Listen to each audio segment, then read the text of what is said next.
From my hometown in the East Bay, there were several options to get into the city growing up. The ferry or BART train, and of course driving across two of the city's famous bridges. Whether you take the ferry or drive, you're in for some gorgeous views. But the advantage of taking the boat is you're able to avoid traffic. Plus, Baylink makes a killer Bloody Mary, just saying. You're probably familiar with San Francisco's Pier 39 and Fisherman's Wharf area. And don't get me wrong, I love the antique penny arcade or strolling down to Ghirardelli Square for that free piece of chocolate. But for those times when you want to get away from the large crowds SF attracts, I've compiled this list of places for great photo ops and a different view of the city. Since I was a kid, I remember always having this deep fascination with Japantown.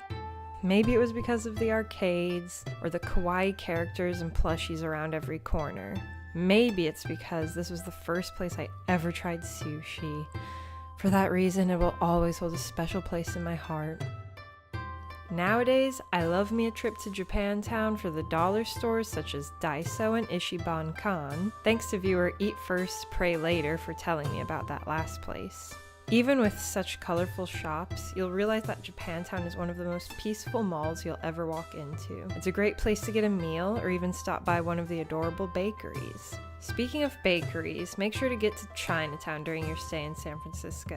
While there will be other tourists, as Chinatown here is known to be the largest in the nation, make sure to get off the main street and explore side roads and back alleys, including Ross Street, where you'll find the Fortune Cookie Factory. With more than 35% of the city's population being Asian, this place serves as a great hub to a plethora of authentic cuisine. Some of our other favorite eateries are found on Ocean Avenue, near South San Francisco. This is where I hung out during my time in college, as I lived in the Sunset and attended SF State just down the street from this diverse avenue. If you're in the mood for Thai food, definitely hit Samba Garden. And if you're in need of a coffee, go to my old favorite place to study, Java on Ocean. I'll be sure to leave links to some of the places I mention in the description box below. When I was in college, I loved running away to Golden Gate Park, when I just had to get away from the busy city. I recommend a walk around Stowe Lake or near the Conservatory of Flowers. Last time we went there was even a jazz band practicing in a nearby tunnel. In this area, you'll also find the De Young Art Museum and the California Academy of Sciences, and the zoo isn't too far of a drive either. To see some animals for free though, just head over to the bison paddock.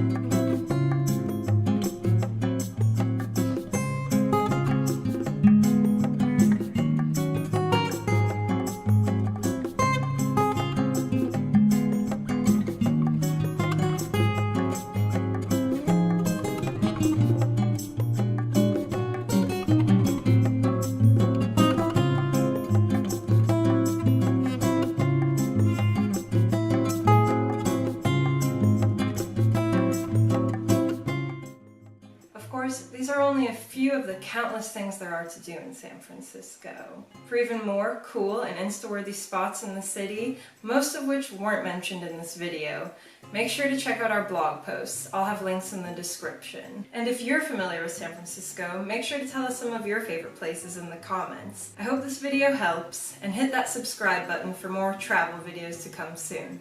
Bye!